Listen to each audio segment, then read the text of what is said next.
Assalamualaikum warahmatullahi wabarakatuh. Perkenalkan, nama saya Ririn Afi Oliviani. Saya dari kelompok 4.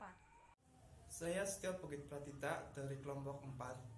Para Dwi Asih dari kelompok 4. Pada praktikum kali ini yang berjudul uji aktivitas antibakteri yang bertujuan agar mahasiswa dapat melakukan uji aktivitas antibakteri terhadap ekstrak kayu manis.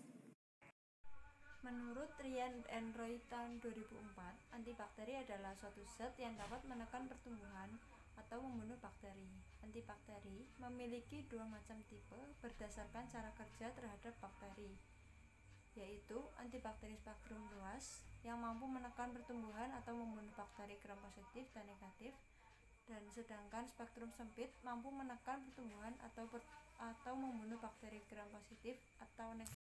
Sedangkan untuk uji aktivitas antibakteri, menurut Pratiwi tahun 2008, dengan metode Dix diffusion atau tes Kirby-Becker digunakan untuk menguji aktivitas dengan antibakteri. Piringan yang berisi antigen bakteri diletakkan pada media agar yang telah ditanami bakteri. Kemudian, antibakteri akan berdifusi pada media agar tersebut. Daya hambat pertumbuhan antibakteri dapat terlihat pada zona bening yang terbentuk di sekeliling cakram. Mekanisme penghambatan antibakteri. Mekanisme penghambatan antibakteri dapat dikelompokkan menjadi 5, yaitu menghambat sintesis dinding sel mikroba, merusak keutuhan dinding sel mikroba, menghambat sintesis protein mikroba, menghambat sintesis asam nukleat, dan merusak asam nukleat sel mikroba. Sulistyo 1971. Mekanisme penghambatan antibakteri. Mekanisme penghambatan antibakteri dapat dikelompokkan menjadi 5, yaitu menghambat sintesis dinding sel mikroba, merusak keutuhan dinding sel mikroba, menghambat sintesis protein mikroba, menghambat sintesis asam nukleat, dan merusak asam nukleat sel mikroba. Sulistyo 1971. Kandungan kayu manis. Salah satu tanaman yang dapat dimanfaatkan sebagai obat adalah kayu manis. Kandungan kimia kayu manis antara lain adalah minyak asiri, safrol, simaldehida, tanin, kalsium oksalat, flavonoid, triterpenoid, dan saponin. Utami 2013.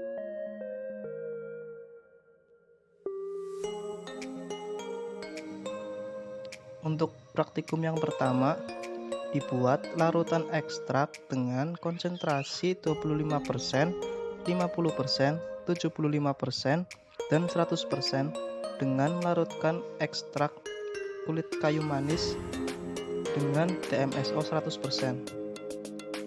Langkah yang pertama yaitu timbang ekstrak 1,25 gram untuk 25%, 2,5 gram untuk 50%, 3,75 gram untuk 75%, dan 5 gram untuk 100%.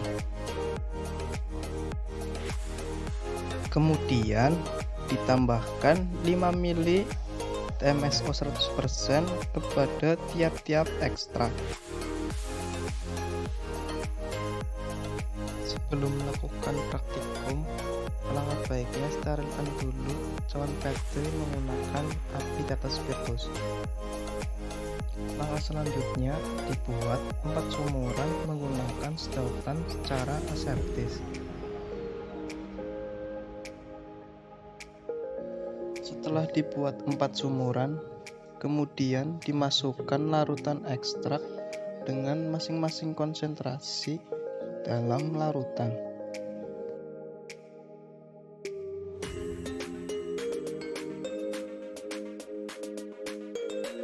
Setelah itu, tutup kembali cawan Petri dan panaskan agar tetap steril. Kemudian dilapisi dengan plastik uap. Selanjutnya, cawan Petri yang berisi bakteri Streptococcus aureus dimasukkan ke dalam mesin inkubator dan diinkubasi selama 24 jam. Setelah 24 jam diinkubasi, ambil cawan Petri yang berada di inkubator.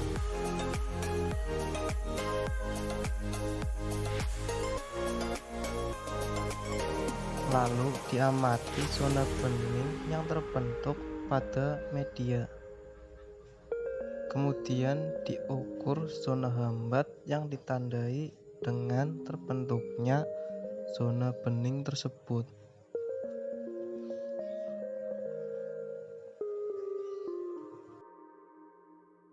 Berikut adalah hasil uji aktivitas antibakteri dengan ekstrak kayu manis menggunakan bakteri Staphylococcus aureus. Yang pertama, konsentrasi 25% dengan diameter zona hambat 19 mm. Pada konsentrasi 25%, 50%, dan 75% memiliki diameter zona hambat sebesar 19 mm, 23,5 mm, dan 33 mm. Zona hambat ini dinyatakan daya hambat lemah. Pada praktikum kali ini yang berjudul uji aktivitas antibakteri ekstrak kayu manis yang bertujuan agar mahasiswa dapat melakukan uji aktivitas antibakteri ekstrak kayu manis. Pada praktikum kali ini metode yang digunakan adalah uji diri sumuran. Prinsip pada metode ini adalah membuat lubang pada agar yang telah diinokulasi pada bakteri, kemudian ditambahkan larutan pada lubang sumuran. Penghambatan terlihat dengan adanya zona hambat di sekitar sumuran ternama 2019. Pada praktikum kali ini digunakan ekstrak kayu manis untuk melihat daya aktivitas antibakteri terhadap bakteri Staphylococcus aureus. Pada literatur lain, yaitu pada Azima 2004, menunjukkan bahwa ekstrak kayu manis mengandung tanin, diterpenoid, saponin, dan flavonoid. Tanin dan flavonoid merupakan golongan fenol. Salah satu fungsi tanin dan flavonoid adalah sebagai antimikroba. Hasil tersebut menunjukkan bahwa ekstrak kayu manis memiliki aktivitas antibakteri terhadap Staphylococcus aureus. Hal tersebut sesuai dengan literatur yaitu Damayanti 2004. Minyak atsiri rempah mampu menghambat pertumbuhan bakteri Staphylococcus aureus, Escherichia coli, Salmonella Typhimurium. Namun, secara umum, komponen terbesar kayu manis serta yang paling dominan berperan sebagai agen bakteriostatik adalah sinamidaldehid dan eugenol. Hasil tersebut menunjukkan bahwa ekstrak kayu manis memiliki aktivitas antibakteri terhadap Staphylococcus aureus. Hal tersebut sesuai dengan literatur yaitu Damayanti 2004. Minyak atsiri rempah mampu menghambat pertumbuhan bakteri Staphylococcus aureus, Escherichia coli, Salmonella Typhimurium. Namun, secara umum, komponen terbesar kayu manis serta yang paling dominan berperan sebagai agen bakteriostatik adalah sinamidaldehid dan eugenol. Dalam praktikum kali ini, pertama-tama yang dilakukan adalah larutan ekstrak dengan konsentrasi 25, 50, 75, dan 100%, yaitu dengan cara melarutkannya dengan etanol 96%. Digunakan etanol 96% karena pada saat ekstraksi, pelarut yang digunakan adalah etanol 96%. Langkah selanjutnya adalah membuat lubang sumuran sebanyak 4 lubang sumuran dalam cawan Petri yang telah berisi bakteri Staphylococcus aureus. Kemudian, dimasukkan larutan konsentrasi ekstrak kayu manis dengan konsentrasi 25, 50, 75, dan 100%. Lubang sumuran yang telah dibuat selanjutnya diinokulasi pada suhu 37 derajat Celcius selama 24 jam dalam inkubator. Setelah 24 jam, maka dapat diukur diameter zona hambatnya dengan mengamati zona bening yang terbentuk dari sekitaran lubang. Zona bening ini terjadi karena antimikroba akan mengakibatkan pembentukan cincin-cincin hambatan di dalam area pertumbuhan bakteri yang padat, sehingga tidak ada bakteri yang tumbuh di dalam cincin tersebut. Keangguhan suatu mikroba dapat dilihat dari seberapa besar zona bening yang terbentuk atau akibat difusi zat antimikroba tersebut. Dari hasil pengamatan yang telah dilakukan, didapatkan zona hambat dari ekstrak kayu manis terhadap pertumbuhan bakteri Staphylococcus aureus adalah pada konsentrasi 25%, zona hambatnya adalah 73,6 mm atau sangat kuat. Pada konsentrasi 50%, zona hambatnya adalah 33 mm, sangat kuat. Pada konsentrasi 75%, zona hambatnya adalah 23,5 mm, sangat kuat. Dan pada konsentrasi 100%, zona hambatnya adalah 19 atau kuat. Berdasarkan praktikum yang telah dilakukan, dapat disimpulkan bahwa yang pertama, uji aktivitas antibakteri adalah teknik untuk mengukur potensi suatu senyawa yang dapat memberikan efek terhadap mikroba. Yang kedua, metode yang digunakan yaitu dengan membuat lubang pada media pertumbuhan atau yang disebut sumuran, yang disebut dengan metode difusi.